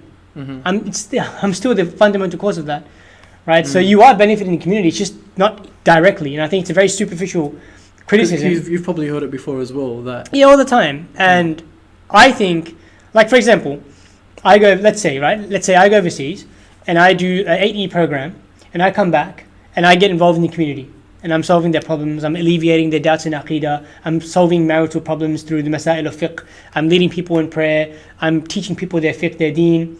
Who enabled all of that? The same guy that's teaching that for students all around the world, right? The kibar. So that is helping the community. That's helping the community on a scale that I never can, right? I'm helping my community. He's enabling the help of multiple communities all around the world. So he's not an ivory tower. He's just operating at one layer more fundamental. He's the vendor. Yeah, he's the vendor. We're just the distributors. He's a supplier. We're resellers, bro. Yeah, resellers. Whereas he's a supplier of all this ilm and all this khair. Okay, so we've answered that question in terms of activism and things. And I think the other consideration as well is like, how long is your time horizon of study? Because the more you study and the less activism you have, i.e. the higher the ratio of study to activism, the sharper your blade becomes. So when you do become active, the impact that you can have is much more immense than someone that has less knowledge. So I think this is always a trade-off when I'm speaking to brothers that are studying. It's like I'm holding off because I know that if I finish this particular thing or hit this particular milestone, when I do come back, the impact would be much more immense than if I just prematurely hatched right now. I mean, that's a difficult calculus. It's a very, very hard one to calculate. And I'm in the same sort of situation where, like, when is the point at which I go into the community, right? And I to be honest, I don't think there will be that because I don't have, my training hasn't been institutional. The advantage institutions have is there's a cutoff point. Now you're a scholar. Graduation or something. Yeah, graduation. Now you're a scholar, right? And so they come back. But I think that's not a very good point at which you should come back, because you might be trained in one tradition, but then you're thrown into a community which is multi-traditional, right? You come in as, for example, a Hanafi, and now you're faced with questions of maqasid al-sharia, for example, for a Shatibi. You never studied that. So, but then if you do take all that into consideration, the point at which you graduate becomes far further out. Because now you're talking about mastering Shatibi and Shafi usul alongside Hanafi usul, and so, like, where do you draw the line? So I think that again goes back to people's circumstances. If, for example, you're in a country like UK where there's muftis left, right and centre, you have a lot more time now, because there are people answering people's questions. But if you're in, like, some remote village somewhere, or like some remote part of some suburb deep into Australia, and, like, you're the only one with ilm, are you still going to sit there, studying some really advanced book when there's people whose prayers are not even valid? No, I think at that point. But do you think, again, just to push you on these points here, don't you think that the same argument could be made here? So there's brothers and sisters in the area, in Lakemba, Greenacre, Auburn. They don't know how to pray. They don't have anyone calling them towards the right path, and all these other arguments that you mentioned. Yeah, but you don't need scholars to handle that. I don't need a mufti to come and pull someone away from the clubs into the masjid. Anyone can do that. Right. Do you think there's also, like, another sort of touchy-feely topic is, like, these this new class of du'at, or people that are preachers? Sometimes they preach, but they may not have the underlying knowledge, or they might talk about a mas'ala. So a famous example was the brother gave a talk at the masjid about the backbiting, and he started going into rulings of backbiting, which were at the very least differed over as to whether you should tell the person what you said and all these other things. Yeah? So there's masail. So what I'm trying to say is that how do you see, like, because the model I've built, maybe I can sort of break this for a separate discussion. It's very similar to a triage. So if you work at a tech company and you've got support, if you go into a hospital and there's an emergency ward, there's a person that will first assess you to determine the severity and the seriousness of your situation, and then put you in some sort of waiting queue. Obviously, if it's like you need resuscitation, or if you've been hacked in a software situation, or these other things, you go straight to the front of the queue. And I think that, like, our community needs to develop something where you have something like a hospital ward. People come in with their complaints. The person that, for example, he's not sure if like something that's, like, completely irrelevant, hypothetical situation that's never going to happen, he's asking a question, obviously should be treated differently to say like a domestic violence victim, or someone that's experiencing something like that, or a crisis of faith. So I think, like, that's another thing that I think is important, that because the relevance, and when I think about this as well, is that the person supporting the person that needs assistance in that situation, their training is adequate to their level. So if it's like a cut or a burn, a nurse can come and do your ops and do these other things. They're not going to get the specialist that's like a brain surgeon to come and do those things. You're not going to get the CTO to come down and help you fix your login password. So, like, I think that, like, we need to have these clear hierarchies so that we can triage people better and have the adequate amount of knowledge being fed to them to best allocate resources in the community. But that's an institutional problem. That's another one of those 10-year plan problems. That'll take a lot of resources to organize. We got this, bro, don't worry. Khair, just to the tail end of this, should someone study every science, or should they specialize? If so, how would you select your area of specialization? I mean, there's no general answer to that. It depends what you're trying to do. Like, there are types of shuyukh that are very research oriented. They go deep into issues. They're scholars. Like, they pursue scholarship for the sake of servicing scholarship. Other scholars are active. They know the detail. They know somewhat the details. They know enough to teach something, but they're not deeply researching it. Their job, their function, the reason why they're so knowledge is to communicate, to disseminate. So they can teach a matan of fiqh, for example, a text of fiqh, but they may not be able to go deep into details. They may not be able to teach commentaries. They may not be able to discuss intimate sort of debates between the scholars and intricate sort of issues. So it depends what your purpose is, right? If you're a da'i type scholar, a dawah carrying type scholar, your requirements can be very different. But if you want to be a scholar like that's for the purpose of advancing scholarship, then the level of training you have to have is significantly better. I think, going back to something we touched on earlier, one of my teachers says that we need super specialists. The area of specialists is over, right? It's not enough. We need super specialists, because not only are domains of fiqh becoming extremely complicated, but the subdomains are becoming extremely complicated, right? So it's not just if you're a specialist in the fiqh of mu'amalat, in the fiqh of transactions, you can answer other questions. Now you've got fintech arising, you've got crypto assets arising, you've got all sorts of different products arising. Then you have to have like super specialists. Right? So one of my teachers in Malaysia, he's a super specialist in business partnerships. He's very, very good in that chapter, right? And he spent maybe 2 decades in that one area. And what he's able to produce now is of a caliber and quality and substance that he can solve. He can make meaningful contributions to that issue. Keeping in mind also that you can't just be focused on that one area, because like we said, fiqh is an interconnected system, right? So in order to become a better faqih, you have to have good comprehension of everything. But then specializing in one area to make contributions is also something we need. That's my teacher's hypothesis. I'm somewhat convinced of that, but I'm not convinced on whether or not we should go from specialist to super specialists yet.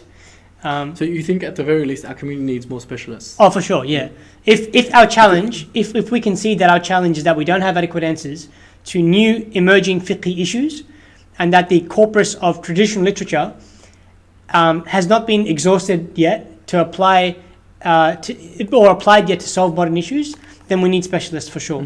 Yeah. Because the way I see it as well is that a common issue that Muslims complain about is they go to the local imam and they ask him a question, and they get an answer that's for whatever reason problematic to them or whatnot, and largely it's due to the fact that they're asking the wrong person.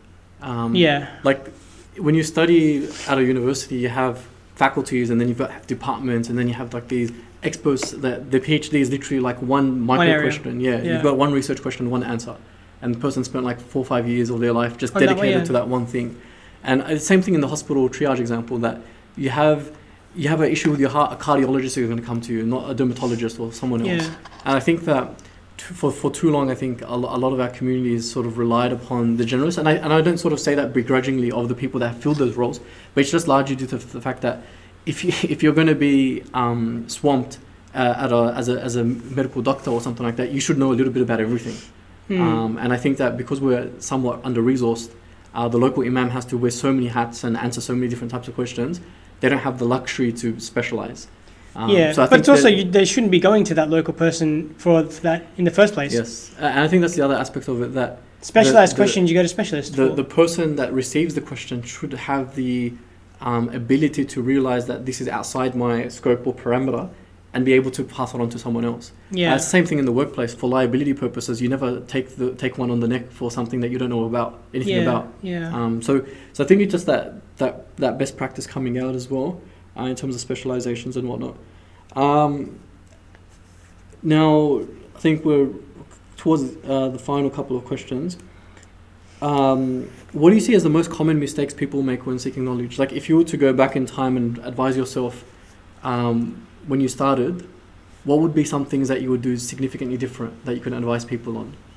Well, I think for me, because I come from a very strange background, where I was, for various reasons, precluded from full-time study in a sort of institution. So I think my circumstances are a bit different. And at some level, because there's so many different variables, I can't give general advice. Depending on people. Let's work on personas. Let's just say that someone's got the facility where their parents are supportive, they can go overseas. Well, yeah, in that sense, literally pick up and go overseas. identify. So that's the optimal. Like that's The optimal is you drop everything, remove yourself. Removing yourself from your environment is very, very important, right?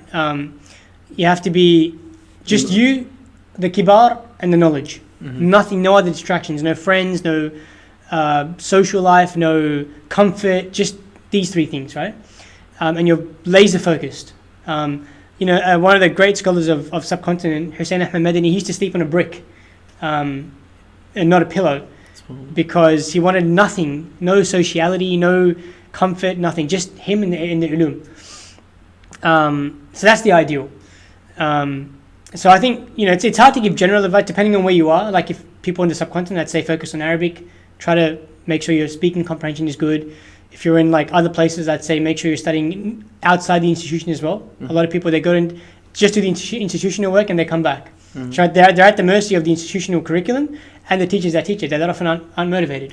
And there's some shocking stories I've heard of people that graduate from these institutions and they did well, but they told me of others that just got degrees and exactly, stuff like that. Or sometimes they're not even motivated, they're just there because uni's giving you free money. Scholarships. So I think it's hard to give general advice. The general advice that I would give, and this isn't my own advice, this is advice that scholars have given me, is that generally speaking, students assume that if something isn't printed, they're not going to read it, right? They should be interested in manuscripts. So reading manuscripts is a big one. Very few people in the student layer, read manuscripts. And that's a big problem, right? Because one of Sheikh Muhibbuddin, phenomenal scholar, he says manuscripts is the front row seats to ilm. That's where ilm is occurring, right? The printed books are just the recordings after the show. Front row seats are the manuscripts, right? So you need to be reading manuscripts. The best stuff is still unprinted. Where do you get access to manuscripts? There are huge digital libraries all over the internet. Huge digital library. Sheikh Abdul Adi Sharqawi's got an entire digital library you can access online with 1.6 million manuscripts across 2,500 libraries around the world. He spent his whole life on it. So manuscripts it's very hard, right? It's not easy. Some manuscripts are really clean. Some are very, very difficult. But that's if everyone knew where the gold was, there'd be no value in it. So reading manuscripts, reading biographies is very important, and not siloing yourself in your tradition. I think people, they go subcontinent, they go to Turkey, they go to Syria, they go Iraq, they go Samarkand, wherever, and they silo themselves in their tradition, right? They don't have much exposure outside of that. So I'll talk to, for example, someone in Syria about a Syrian graduate about scholars in subcontinent. They'll have no idea, right? And I'll talk to scholars from the subcontinent about Syrian scholarship or Iraqi scholarship. They'll have no idea. And why? Why not? Like, they're all great ulama, right? So there's no one tradition has a monopoly over greatness. These are all amazing traditions, and the more you have exposure, the better. And then number 3, don't discount academia. So by academia, I mean scholars that do PhD. Because when we're studying as students, we're always like in the classics, which is where your focus should be, but not to the point where you're ignoring contemporary discourse, right? Because some of the best work will be found in contemporary research. Like if I'm researching something in, let's say, mustalah, What's mustalah? Mustalah al-hadith is the science of hadith, right? So what's sahih hadith, what's a mutawatir hadith, etc. So let's say I'm a student and I've got an assignment. Go find out the opinions on mutawatir hadith, which is a type of hadith, right? I can open up the books like Fath al-Mughith and Tadrib al-Rawi and Nuzha, etc., and start reading that myself, right? And I should, and you should be doing that. But at the same time, you can also find a specialist, as someone who did his PhD, who did 10 years of full-time study in hadith, under the masters, numerous masters, and then spend 4 years full-time researching that one topic after a 10-year specialisation, right? And then he's got a 30-page summary. Whose research is going to be better? You as like a casual student in that science, doing it in passing, or someone with 20 years of experience doing a PhD under kibar, right? So don't ignore, obviously your primary focus should be the classical texts, but don't ignore contemporary scholarship. The modern PhDs, Dr. Nuruddin Itter, and some of these great muhaddithin, it's very important to look at their work as well. When you're talking about the academic side, are you referring to those institutions that you've mentioned before in the Muslim world? Not like... Let's talk about that, because another path that people see in front of them as an option is going to like a Western university. No, that's all garbage. Unless you want a job, that's all garbage. So, do you want to give me the example in hadith that you gave me the other day? Yeah, my friend was studying at one of these institutions, and his hadith teacher told him that mutawatir hadith can be da'if. And now, people may not understand that, but for those who do, you're probably dying of laughter. So, I'm not talking about Western, I'm talking about, like, when I say academia, I mean Azhar, PhDs, Medina PhDs. So a Muslim sees that, I can do a major in Islamic studies at university, or I can go to this particular place. No, we're talking about Islamic institutions, right? So in Malaysia, we have 6 of them, 6 major ones, and their PhDs are very highly rated. Azhar PhDs, Medina PhDs, Karachi University PhDs, right? One of my teachers is doing a PhD there. So there are Islamic institutions where the faculties are run by senior ulama that are doing these PhDs, right? That are supervising these PhDs. So these are the types of PhDs I'm talking about. Okay, now let's dial the notch down. So you've talked about, ideal is go overseas and study. If maybe do a PhD at one of these institutions. What about if someone doesn't have that at their disposal? What if they have family commitments, or what if they're tied down? They have to take care of their parents or their family. Yeah, I guess that's where you and I kind of fit in. So, like we said, the ideal is pick up, remove yourself from the environment, go find the kibar, sit at their feet, and absorb from them for 10 years. If you had one option, where would you go? I'd go Turkey. Okay. Yeah, I'd go Turkey because you find a bit of everyone there, and it's very great Hanafi centricity there. That's after the Syrian civil war and some of those geopolitical issues. Yeah. But also, like, Mufti Abu Luwaba travels every day. Like, he's one of the great Hanafis of Pakistan. Every 2 months, and you find a lot of great ulama, Sheikh Muhammad Awam, and a lot of kibara there. So I'd go Turkey if I could.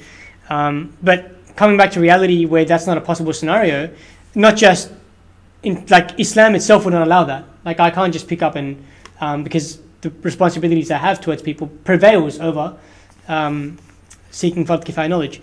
So if that's not possible, then someone should exhaust local options, right? And now we're building out these institutions now locally in Sydney. They've been in Melbourne for a long time. So you try to enroll into those full-time programs. Can you be a bit more specific just so that people have something in mind when... So I think Melbourne's a good example. They have a Darul Uloom reign there for a long time. And they have some good scholars. Mufti Munib Ahmed, he was a student of Mufti Muhammad Shafi, Mufti Taqi's father. And he taught in Darul Uloom Karachi, and then he started the Darul Uloom there. They have some great scholars there, and they have people that do the program. They go overseas in Binori Town, in various jamiat, well-known places, study with the kibar, come back. So they have a very, very well-structured apparatus of scholarship. So we're one of the youngest communities in the world in terms of the West. So we're building out these institutions. But if you can't go overseas, start exploring these local options. If you can't even do that, then I think identify what your obligations are, identify what you need to service those obligations, and then minimize how much time you need to spend. So if, for example, let's say you need 140k a year salary, pre-tax, to take care of your obligations, right, whatever they are.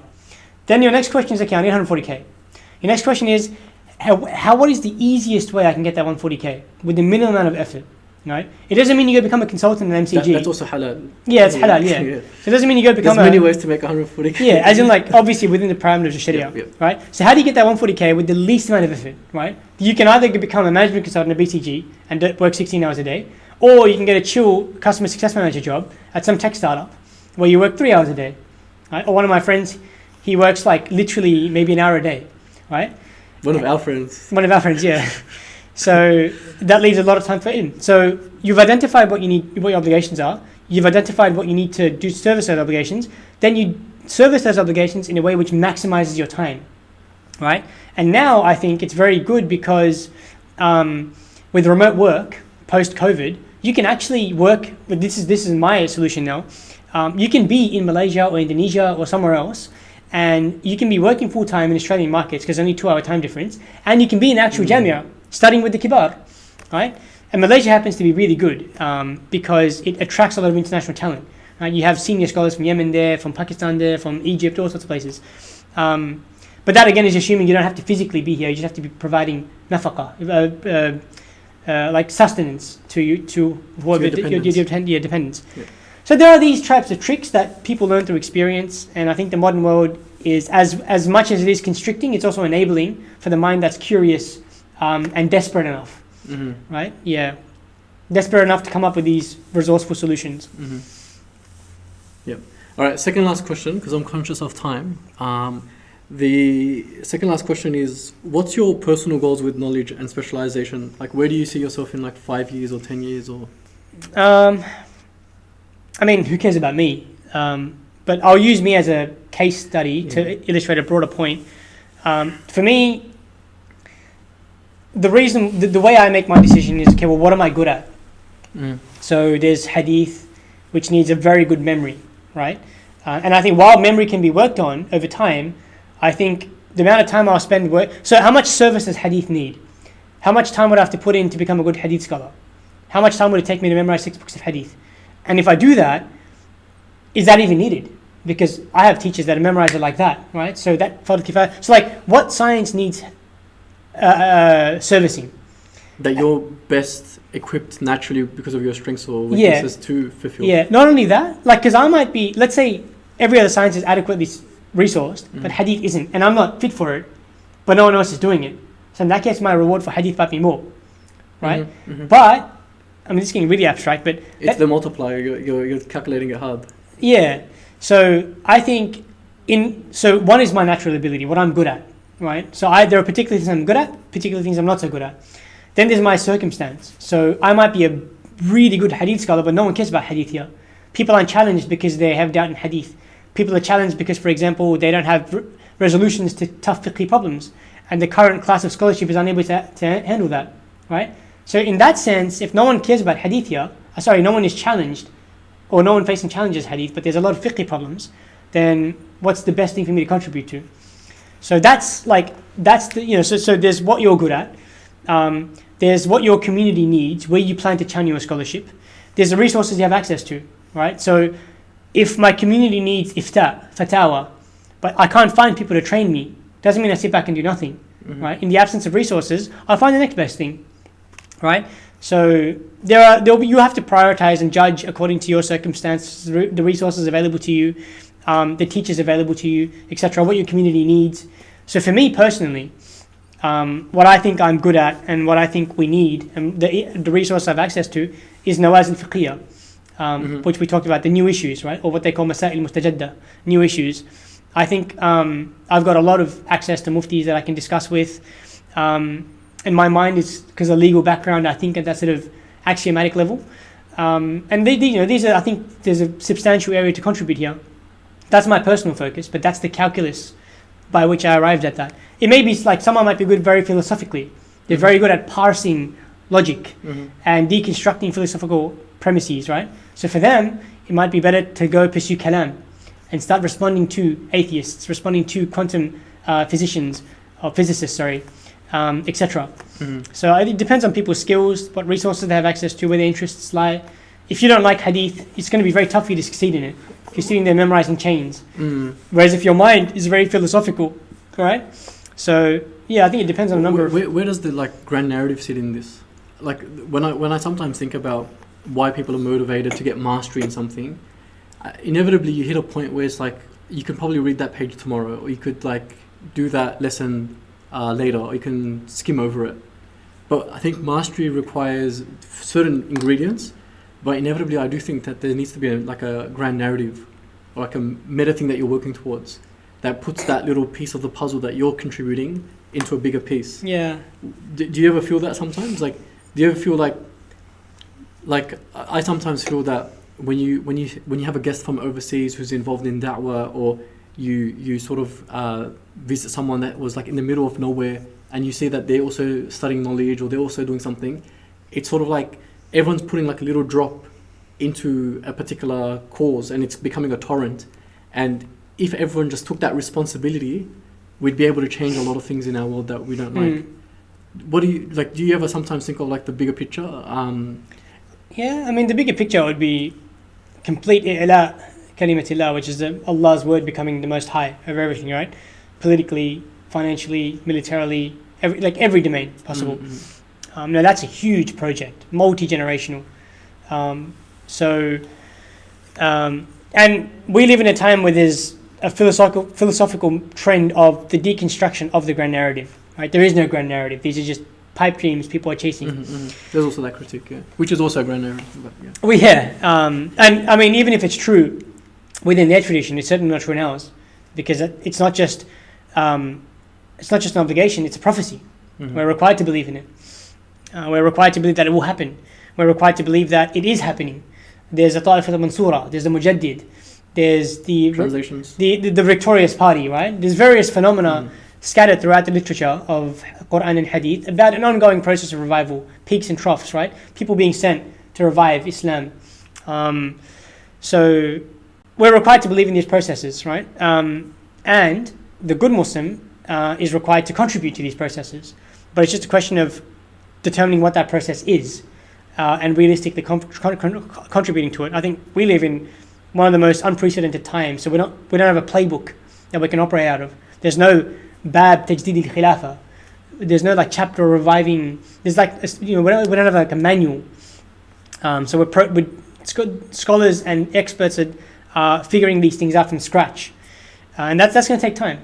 And we're not entirely sure what we're doing at the moment. So I think people just need to take initiative. People need to stop bickering about issues that are mukhtalaf fihi, old debates, and I think they need to start thinking practically, right? Someone came to Shaykh Abdul Fattah Abu Ghudda, he was a great 20th century muhaddith, and asked him about some juz'iyah of some mas'ala of fiqh, and then he laughed. He's like, bro, why these answers for these masail are clear, go to the mutun. You tell me, how are we going to free the Muslims in jail at the moment, right? And same thing actually, someone came to Ibn Umar from one of the areas where the particular deviant sects were operating, and they asked, if you kill a mosquito in ihram, in Umrah, is that a jinayah? And he's like, you killed the grandson of Rasulullah, you asked me about the blood of a mosquito? Like, you can spill the blood of the Sahaba, but you can worry about the blood of the mosquito? So we need to think big picture. Not to say details are important. I'm the most detail-oriented person in terms of like obsessing over them that you can possibly come across. Don't worry, it's not a job interview, so you don't need to start using those words. Yeah, as in like tafsir, right? Details. I'm a big fan of details, but details for the sake of the big picture. Yeah. Right? Like when Abu Hanifa is sitting there discussing details, it's not to be obsessed for the details. It's because he's contributing to a paradigm that can shake and build a worldview for Muslims to operate by for centuries. I think we've lost that. Now we're studying these details for the sake of details, right? And I think that's like a good note to sort of round the discussion off with, because I think inevitably, like inshallah, like this podcast is a contribution to that revival, and hopefully we can be used as tools for that purpose.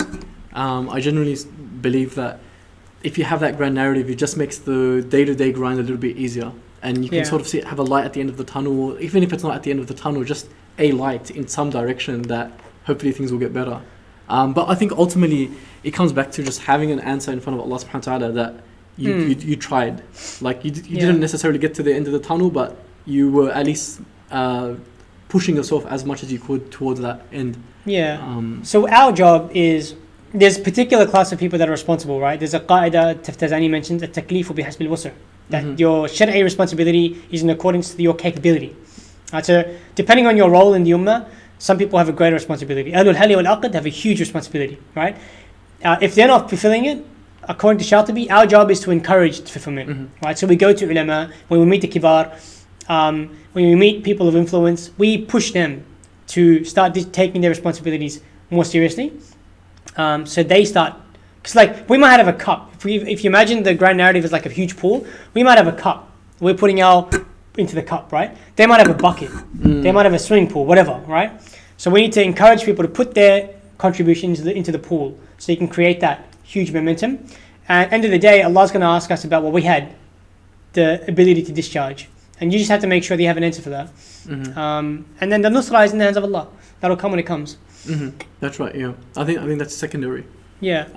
It's a bonus almost. Yeah. Though obligatory, but a bonus. Yeah, that's right. So I think with that, it's a good note to end on. I guess one of the biggest advices I've sort of benefited from as well is that anything that you do in life, whether it's seeking knowledge or doing anything else, a lot of it has to do with the people around you. And like to start off with, the way that we started off this podcast was talking about raising the bar.